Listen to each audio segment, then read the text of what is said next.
I just bought my first ever Ford pickup. It's a 1989 F Super Duty. It's got the 7.3 IDI diesel and it won't start.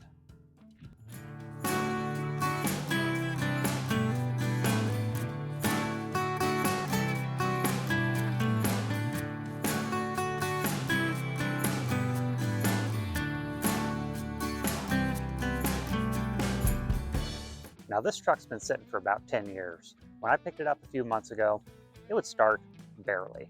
Smoked a lot, and it would drive up and down the road okay, but it just did not quite seem right. It has new injectors, new injector pump, and new glow plug relay from the looks of it. I don't know everything that's been replaced on it from before I had it, but it's definitely not running right. Batteries are from 2015, so we're going to replace those and dive into it, see what's going on with it. Pretty sure that if I jump start it, I'll be able to at least pull it into the shop and go from there. So let's get going. Now an F Super Duty is basically just an F450 before they called it that. It's got 10 lug front and rear, Rockwell axle up front, and a Dana 80 in the rear. They're four-wheel disc, about a 14,000 pound GVW. Most of them had either the 7.3 IDI, Power Stroke, or the 460. This one's got a service box on it. They're all two-wheel drive and real solid workhorse truck. They have the basic custom interior, which is manual windows, 2-speed wipers, has a tack in the standard gauges, AM, FM, and cassette radio, no AC, vinyl seat and floors, no headliner, but it does have a dome light and dual tanks.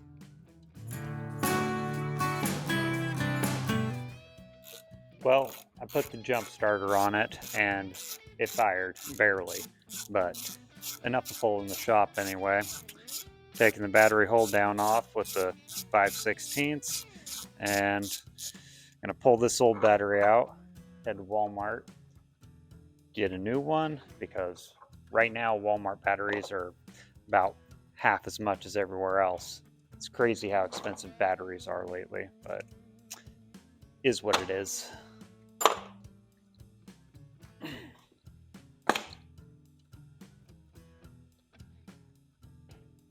Alright, I'm back from Walmart. Got the 65 series batteries. Already installed the one on that side. So I'm going to do this side. While I was there, I also picked up a couple headlights. These are the Silver Star Ultra. It's just an upgrade from the factory light. Also, got the 3157s for the turn signals and park lights. It's so much easier putting these in with the battery out because you have a lot more access. Alright, I'm going to pull out this wire. This tab is a little bit broken, but it's alright. Twist it out, grab the new one. It's a 9004. It has these 3 tabs, and then you can see these here. That's where it goes. Make sure this tab is sticking up. Twist lock it in, make sure it's not loose. Stick the new one in. Then over in the corner, I don't know how good I'll be able to record it, is the parking light and blinker. You just unscrew it and it comes out. Alright, got the lights replaced. Then put the EverStart Max in. 140 bucks for the premium battery, 850 cold cranking amps. At auto parts stores, it was well over 200 bucks, so can't go wrong there. Pretty much all auto parts store suppliers use the same battery as Walmart. It's just a different tag on it, so why pay more?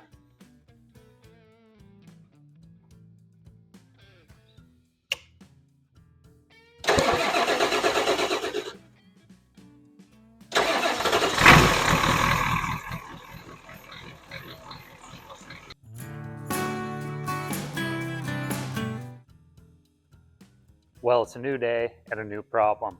Basically, the truck starts up perfectly fine. little bit of a rough idle at first, but it's an old IDI engine, so that's pretty expected. Smokes a little bit when you fire it up too, but that's not really what I'm worried about. It won't rev up past about 1500 to 2000 RPMs. These engines, you know, they redline over 3000. Not that I necessarily want to run it that high, but it'd be good to at least have the ability to.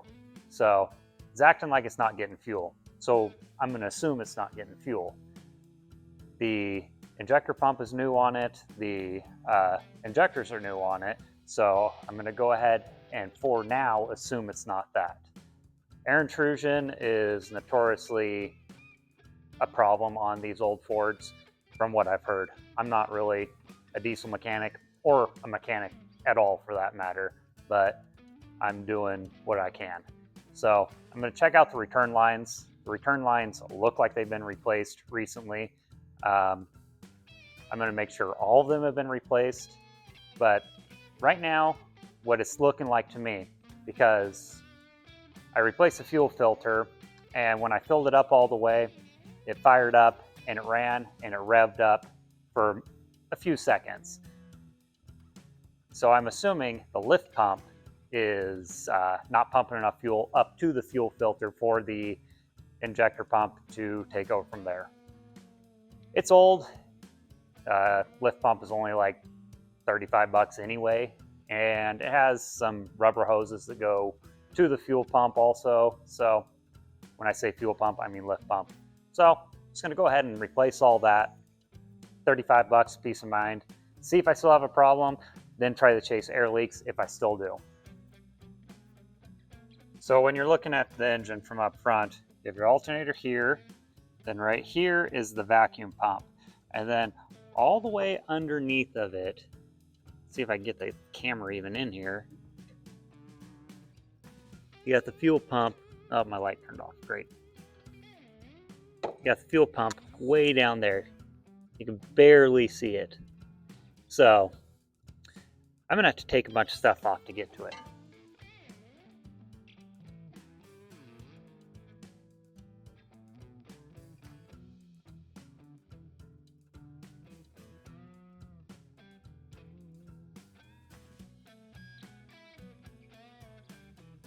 Well, I took the vacuum pump off, which sits just below the alternator here. And now you can see the fuel pump.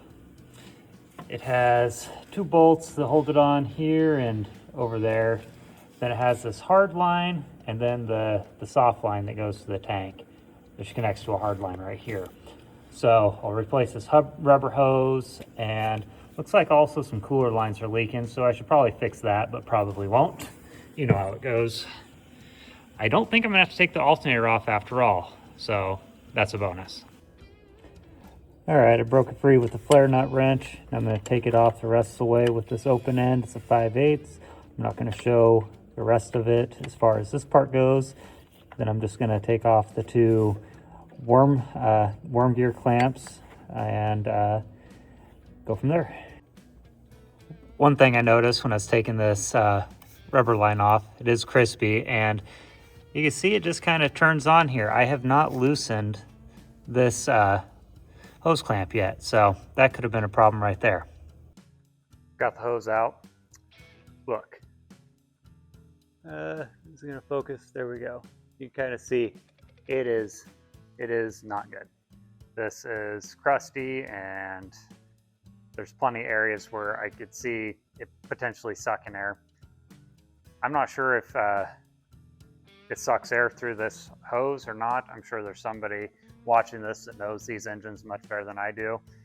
Is this something that can suck air? This is from the fuel tank hard line straight to the lift pump. So pretty sure this is a problem.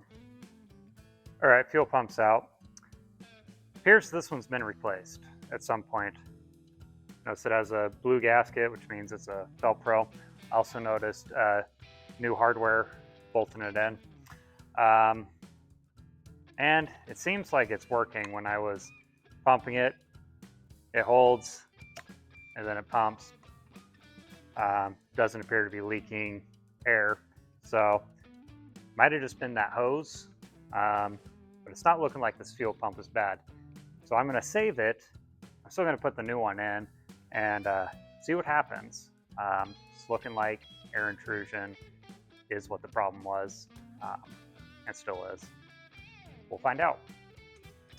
New fuel pump is ready to go in. Got the old one out, cleaned up the mating surface. I noticed, look at that, look at that. They're a different shape. From what I have read, doesn't matter as long as you go down, in, and up. That way it goes under the lobe on the cam to pump it, not on top. I don't think that this one goes on top either. I don't really know though. Like I said, I'm not a mechanic. You can see that it was wearing right there, so I assume that means it went under. Fuel pump is in. If you're having a hard time reaching these bolts, I used 1/4 inch drive. See how tight it is there? Both sides pretty tight, so 1/4 inch drive with an extension worked perfect for me. We're gonna try a little experiment. See how we have this hose running all the way to a gas can.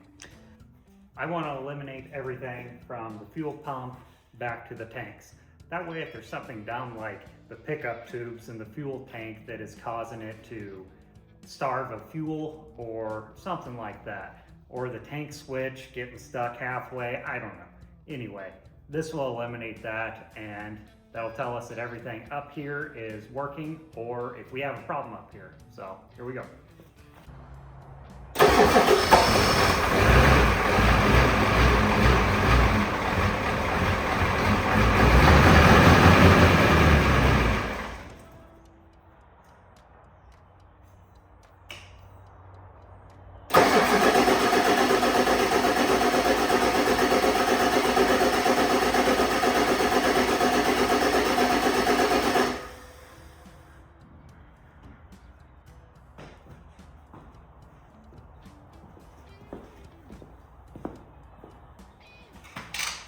So I think it used up all the fuel that was in the fuel filter.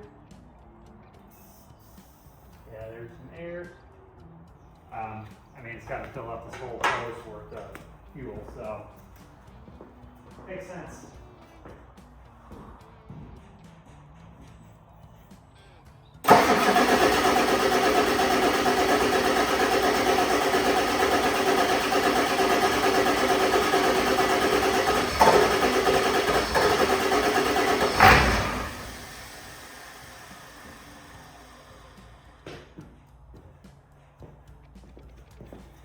All right, getting close. Some more air.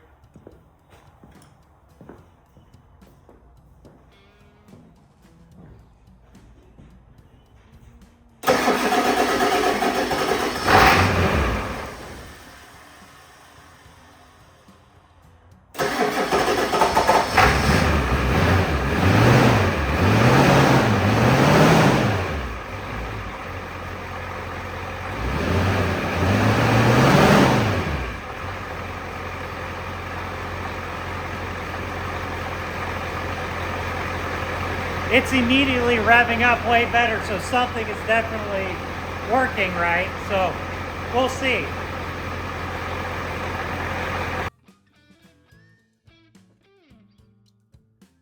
Okay, I just blew out the fuel lines with that hose that was connected to the jerry can. Stuck the hose on the hard line that goes to the fuel tanks and blew air until I heard it, bubble in the tank, and then I pushed the valve to go to the rear tank, did the same thing again. So the tank selector is working, it appears, and if there was anything in the lines, or the line, it's hopefully now in the tank instead of the pickup tube to cause a problem later instead of right now. Here's something that I did not want to cheap out on. This fuel hose here, I just bought 1 foot of it. It's 3/8 fuel hose. It's intended for fuel injection, not carburation. It is reinforced and much higher quality. It's like 13 bucks for just a foot. Then I also got these clamps. I did not want to use the regular worm gear clamps. These, I don't know how good you can see it, but it contacts all the way around. So it'll give a much better clamping force and much less likely for air intrusion here, if that's even an issue. I just don't want it to be an issue at all, no matter what. So I figured I'd spend the extra money. This setup was 20 bucks, so it costs almost as much as the fuel pump. But I don't want this to be the problem, so time to put it on.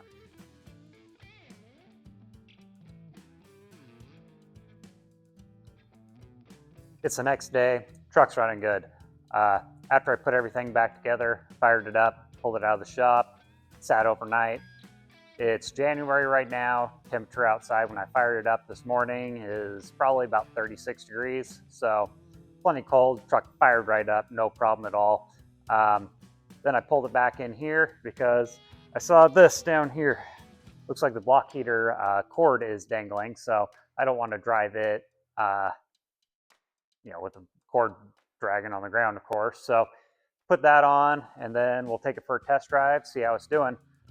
For those of you that don't know, I looked under the truck, and right above the starter is where the block heater cord plugs in. So if you're having an issue with that, now you know where it is.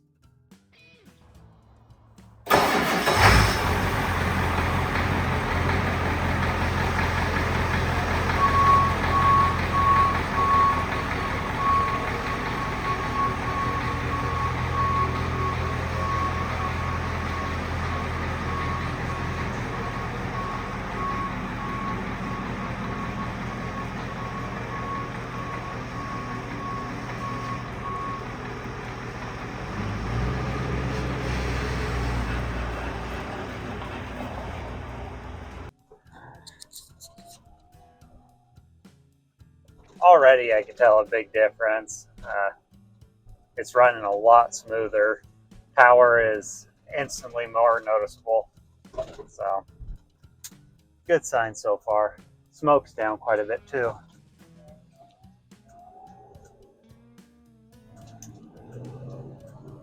Oh yeah, much better.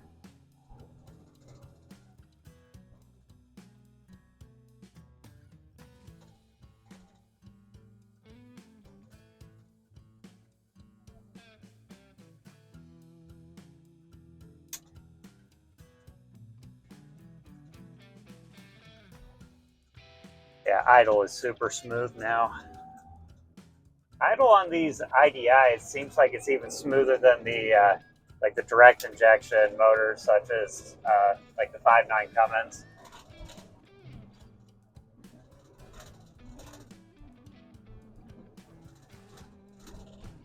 Yeah, I think we're in good shape. Turn around here, head back.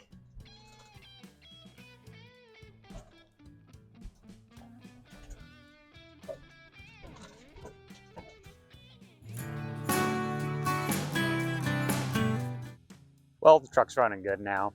I've test driven it about 10 miles since you seen me do the little test drive loop, and RPMs are climbing good, has good torque. I mean, don't get me wrong, these trucks are not fast, but I took it on the highway and raced a school bus and almost won, so that's impressive. Can't complain at all. My guess is the fuel pump, the mechanical lift pump anyway, that was on the block, it was probably just weak and not pumping enough fuel up to the filter and injector pump, and it's causing it to basically starve for fuel. That's my guess. I'm not positive. It could have been that bad rubber hose line or even stuff in the hard line. But either way, it's fixed now and I'm happy with it. I still have a lot more to do with the truck, but I think that this is where I'm going to cut the video for today. So anyway, hopefully you enjoyed it. And if you want to see me do more to this truck, follow along, subscribe, it really helps me out. I have lots of other projects I'm doing too, a lot of square body Chevys, and lots more. Anyway, thanks for watching. I'll see you on the next one.